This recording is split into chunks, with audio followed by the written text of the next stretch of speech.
The thing about psychology is it's usually a bit more straightforward than politics, certainly a bit more straightforward than real politics. Tony Blair, if you asked him, and the circumstances in which he made these comments are a little bit disputed. What's not disputed is that he was not intending them to reach a wider audience. He was attending an event that was supposedly observing the Chatham House rule, which means, you know, what goes on tour stays on tour. But even so, to examine the psychology that drives him to call upon Keir Starmer to repeat the mistakes that he himself made with regard to the invasion of Iraq is fascinating. And maybe it simply is the case that doing so would involve an epic culpability on his part. He simply can't contemplate it. And also, if we take Kathy's analysis of vanity and what have you, then you wouldn't want him to look bad, as it were, by in comparison. Keir Starmer wrote in 2003 in the Guardian newspaper that Tony Blair should not go to war in Iraq and laid out the reasons.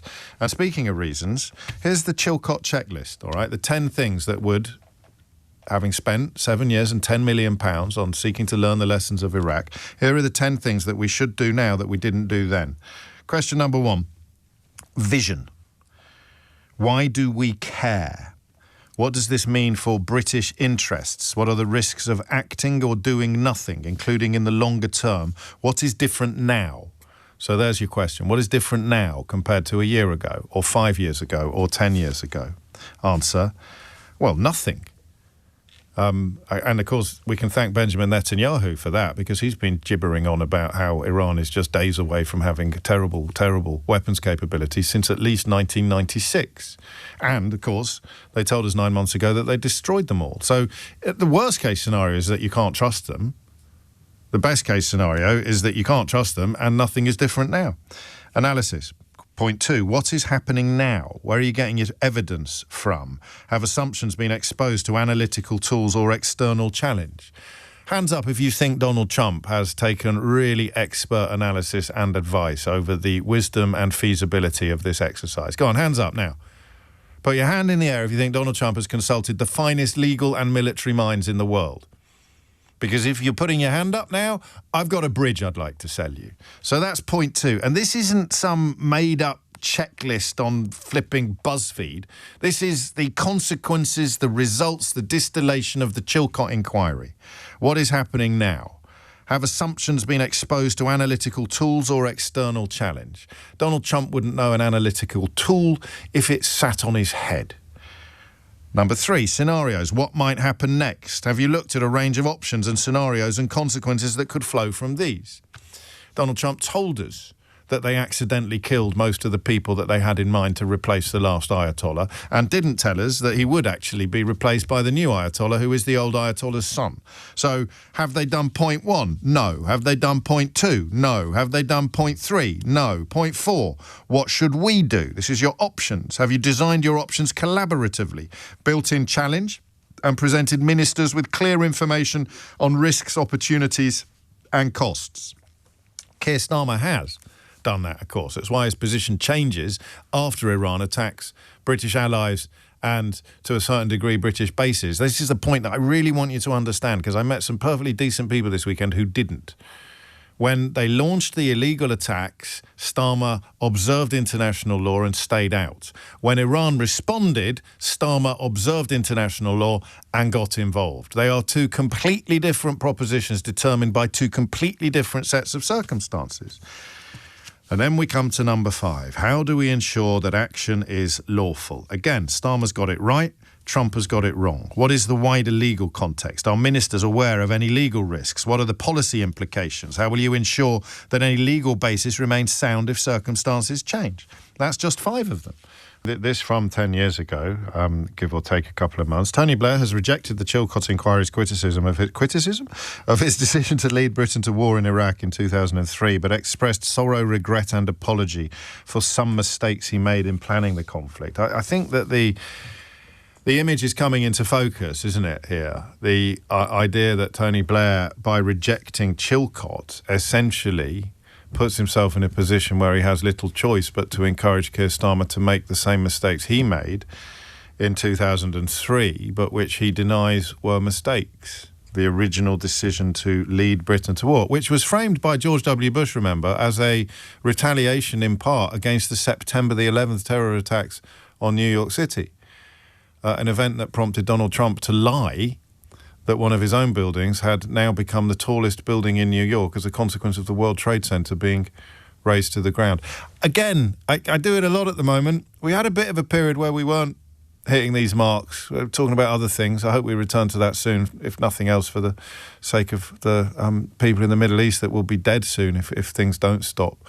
But Donald Trump responded to the World Trade Center attacks, to the September 11th terror attacks, by phoning a television station and boasting, lying, by the way, that one of his buildings in New York was now the tallest because the World Trade Center had previously been. It was downtown Manhattan that he was talking about. And someone reminded me of that the other day.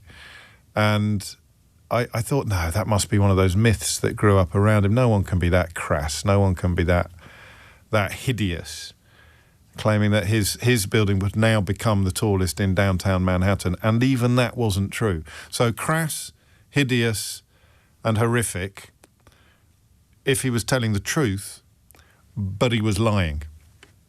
And this is the bloke that Tony Blair thinks we should be following into war. We played the clip, I think, last week. I think we did. I've certainly listened to it. Well, maybe we should play it again in case you don't believe me. But since when would you not believe me? So we got up to 5 on the Chilcot checklist. 6 is policy and strategy. Hands up if you think Donald Trump can answer this question. What does success look like? What does success look like?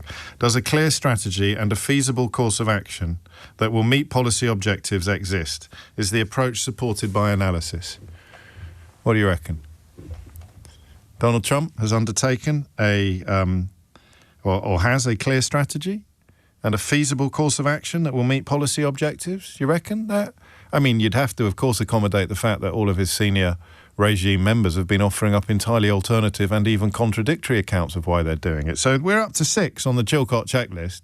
And so far, Starmer has observed all of them and Trump has observed none of them. In 7, what do we need to deliver? What are the resource implications of your options? Do you think they've thought about that? Starmer doesn't have to answer these questions, of course, because he hasn't gone into war. But they will all be part of the reason why he hasn't. What do you think the resource implications of the options are? Notice the price of oil yet, have you? Price of petrol going up, energy bills going up, all of these things. Donald Trump will be fine. Tony Blair will be fine. It's the rest of us that might not be. Number 8, planning and doing. How should we do it? Have you planned for a range of possible contingencies? Who is accountable and responsible for what?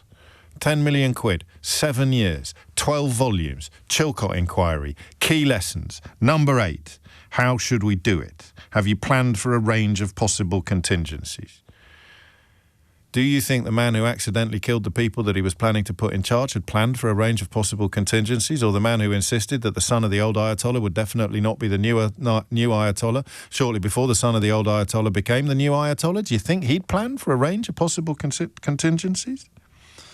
Number 9, how will you monitor performance? This in many ways is the most interesting. Policy performance. How will you measure and evaluate success or failure? Spoiler alert, they won't. They won't. Look at, how do you measure and evaluate success and failure of the 2020 United States of America election? See? I warned you about this last week. He will claim a victory even if he suffers one of the most hideous and humiliating defeats in the history of warfare. How will you measure and evaluate success or failure? We won't. We will claim victory. We will be like a pigeon playing chess. We will poop all over the board, knock over all the pieces and strut around claiming that we've won. That's just a given. That's just a given. And then number 10, evaluation. Is the policy working? When and how will you review this policy? Has the context changed? That is, of course, what happened in a 24-hour window last weekend when Keir Starmer answered these questions. Has the context changed? Yes. Because the next question is, have UK objectives and interests changed? To which Keir Starmer said, yes, They've launched a drone, or someone has launched a drone. Someone adjacent to the Iranian regime has launched a drone towards a British air base in Cyprus. They are attacking our allies. The context has changed.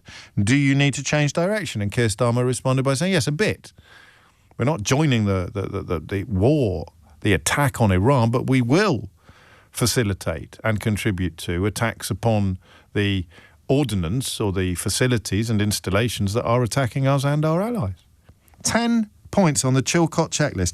Now, I don't know whether anyone at the Daily Telegraph has read this. I don't know whether anybody at the Daily Mail has ever read this. When the Daily Mail were constructing front pages using the Chilcot Inquiry to attack Tony Blair, I don't know if they'd actually read it.